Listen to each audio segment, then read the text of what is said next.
Whitney Houston walked into Harmony Music Store in downtown Atlanta wearing a simple tracksuit and baseball cap, just wanting to test out some professional microphones for her home studio. A young sales associate looked at the casually dressed woman, watched her examine a $2,500 Neumann microphone, and said with complete certainty, "Ma'am, that's really advanced equipment. Maybe we should look at something more suitable for your vocal range." What happened in the next 3 minutes became one of the most unforgettable moments in music retail history. It was a humid Thursday afternoon in August 1993, and Whitney Houston was at the absolute peak of her career. "I Will Always Love You" had dominated the charts for months. The Bodyguard soundtrack was breaking records worldwide, and her voice was being called a gift from God by critics everywhere. But that afternoon, she just wanted some privacy to shop for equipment while visiting family in Atlanta. Before we dive into this incredible story, make sure to hit that subscribe button and ring the notification bell for more amazing untold stories about music's greatest legends. Whitney had driven herself to Harmony Music Store, a mid-sized music equipment shop that specialized in professional audio gear. It wasn't the kind of place celebrities usually shopped. No appointments, no special treatment, just rows of microphones, mixing boards, and sound equipment that serious musicians relied on. She'd heard they carried the Neumann U87 microphones that Clive Davis had recommended for her home recording setup. Walking through the door in her casual Atlanta Hawks tracksuit, Nike sneakers, and a Georgia Bulldogs cap pulled low over her eyes, Whitney looked like any other customer who might be setting up a small home studio or maybe singing in a local church choir. Her hair was pulled back in a simple ponytail. She wore no makeup, and she'd deliberately chosen the most ordinary outfit she could find. She wanted to shop without crowds, cameras, or recognition. The store was moderately busy that afternoon. A few local musicians were testing keyboards in one section, some teenagers were checking out drum sets in another corner, and several customers browsed through the audio interface displays. Nobody gave Whitney a second glance when she walked in, which was exactly what she'd hoped for. Whitney headed straight for the microphone section.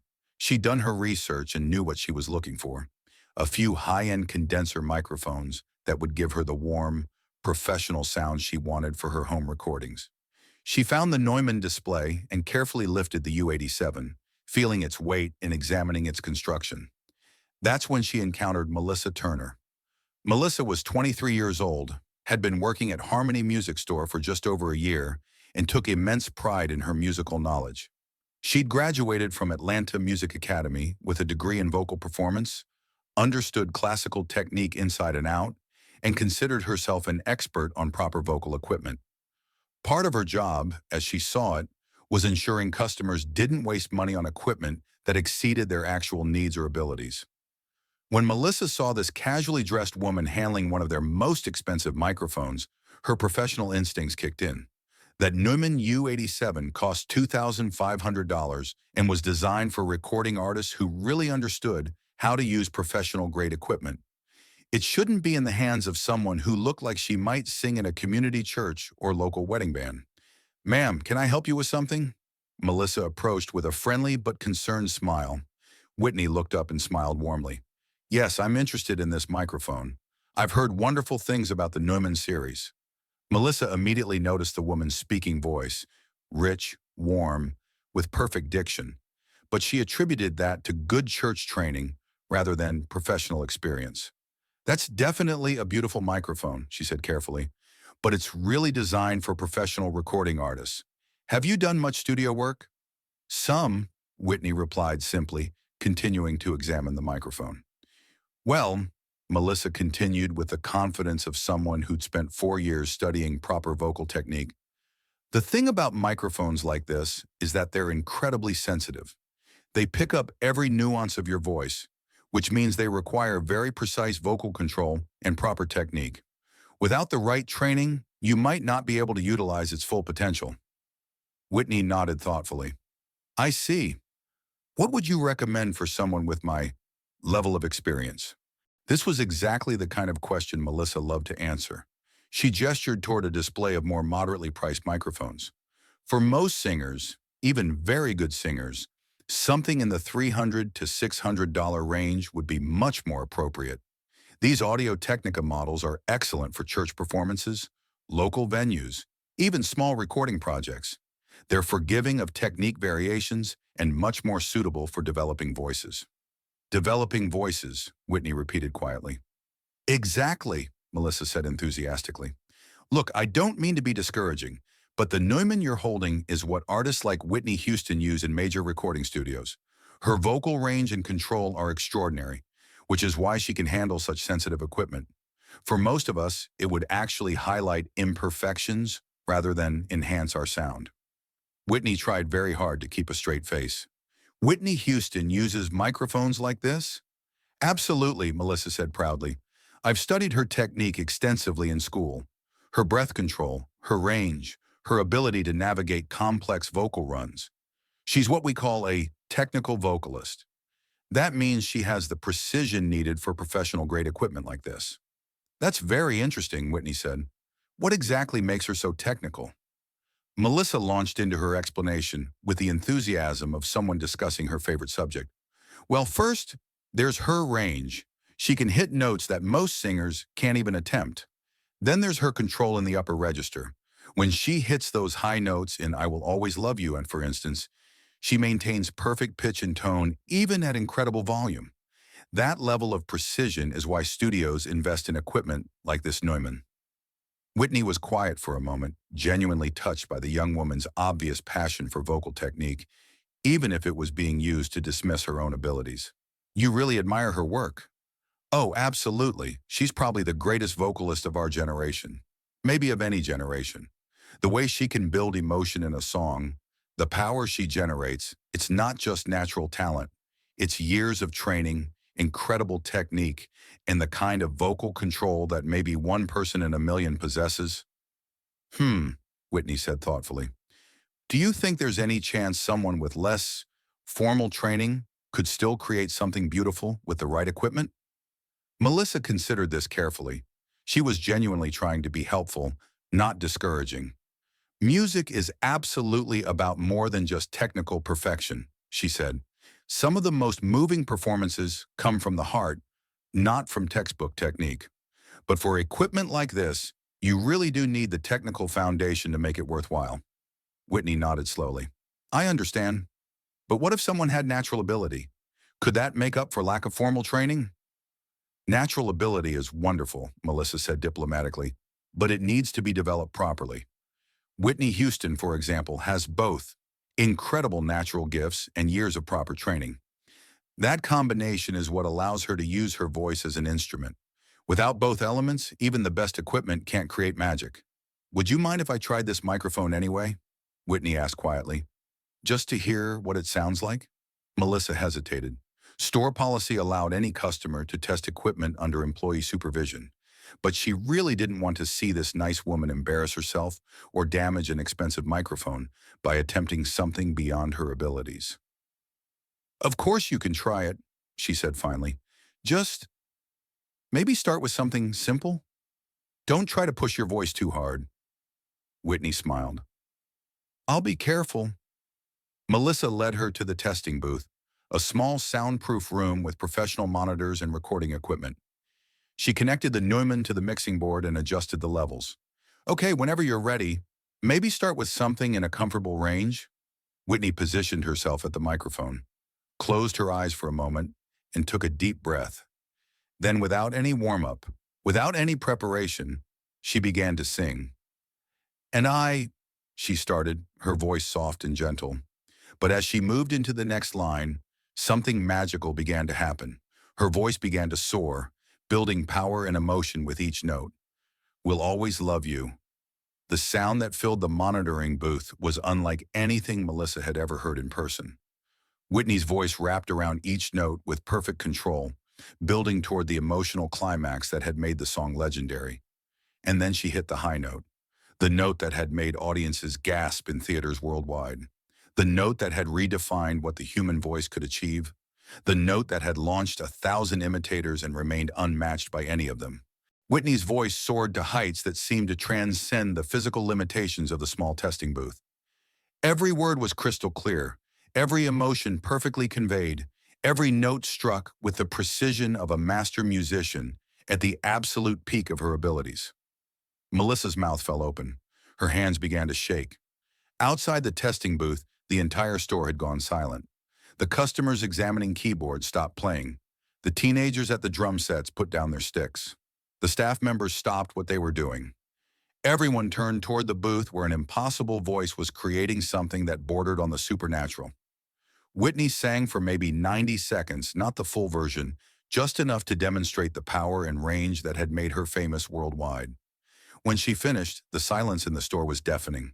Melissa stared through the booth window, her professional composure completely shattered. "Oh my God," she whispered. "Oh my God, you're—" Whitney smiled gently and stepped out of the booth. "I'm Whitney Houston," she said quietly. The store erupted. Customers rushed over, seeking autographs and photos. Staff members emerged from behind counters, looking stunned. But Whitney raised her hand gently, quieting the commotion, and looked directly at Melissa, who appeared to want the floor to open up and swallow her whole. "Melissa," Whitney said, reading her name tag, "can we talk for a moment?" Melissa nodded, mortified beyond words. Whitney guided her to a quieter corner of the store, away from the gathering crowd. "Honey, you weren't wrong about technique being important. Training, understanding your instrument, all of that matters tremendously." "I just told Whitney Houston she couldn't handle professional equipment," Melissa said, looking like she might cry. "I tried to send you to the beginner section." "You were trying to be helpful," Whitney said warmly. "You saw someone you thought needed guidance, and you offered it with kindness. That shows a good heart. But I was so wrong." "You weren't wrong about the importance of technique," Whitney said firmly.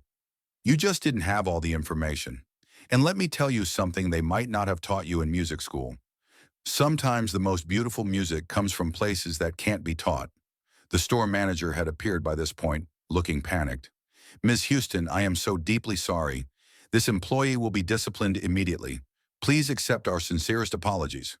Whitney waved him off. "No discipline necessary. Melissa was doing her job, and she was doing it with care and knowledge. That's exactly what you want from your staff." She turned back to Melissa. "Can I share something with you? When I started out, plenty of people told me my voice was too big, too powerful, too emotional for commercial success. They said I needed to tone it down, be more controlled, more mainstream." "Really?" Melissa asked. "Really. And you know what I learned? Technique is crucial. You're absolutely right about that. But technique serves the music, not the other way around. The goal isn't to sing perfectly according to textbook rules. The goal is to move people, to touch their hearts, to create something that speaks to their souls." Melissa was listening intently now, her embarrassment beginning to transform into genuine learning. "You clearly know your music theory," Whitney continued. "You understand vocal technique better than most people ever will. Those are gifts. But remember, every voice is different. Every singer has their own path, and sometimes the most incredible music comes from the most unexpected places." As Melissa processed this, Whitney made a decision that would change the young woman's life. "Are you free this evening?" "Yes, ma'am. I'm singing at my family's church tonight. Just a small service, nothing formal. Would you like to come? I'd love to show you where I learned everything I know about using your voice as an instrument." Melissa looked stunned. You'd want me there? After I... "Because you care about music," Whitney said simply. "Because you're passionate about vocal technique. And because I think you'd benefit from hearing how gospel music teaches you to sing from your soul, not just from your training."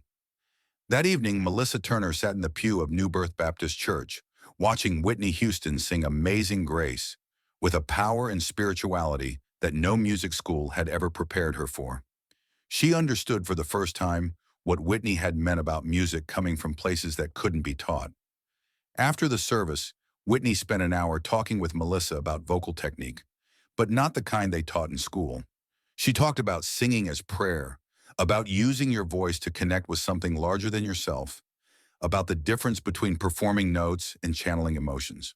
"Technical skill is your foundation," Whitney explained, "but heart is your ceiling. Without technique, you can't reliably access your potential. But without heart, technique is just technical." 6 months later, Melissa had transformed her approach to both music and customer service. She never again made assumptions about someone's abilities based on their appearance or background. More importantly, she'd learned to listen for the heart behind the voice, not just the technique behind the notes.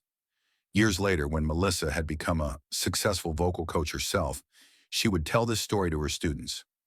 Whitney Houston taught me that there's no one right way to be a great singer. She would say, there's only your way, developed with skill, guided by knowledge, but ultimately expressed through your own unique voice and spirit. She kept the receipt from Whitney's purchase. She did buy that Neumann microphone, framed on her studio wall, signed by Whitney with the words, "Sing from your heart, learn with your mind. W.H." When Whitney Houston passed away in 2012, Melissa posted the story on her music school's blog, along with a photo of that signed receipt. The post was shared thousands of times by musicians who had their own stories of Whitney's generosity, humility, and willingness to lift up other artists. Whitney Houston could have been offended when I dismissed her abilities, Melissa wrote. Instead, she took the time to teach me something invaluable about music, about judgment, and about the grace that real mastery brings. She turned my most embarrassing professional moment into the most important lesson of my career. If this story of humility and grace moved you, make sure to subscribe and share this video with someone who needs to hear about the power of looking beyond the surface. Have you ever made assumptions that turned out to be completely wrong? Share your stories in the comments below. And remember, sometimes the most extraordinary voices come in the most ordinary packages. The key is learning to listen with your heart, not just your expectations.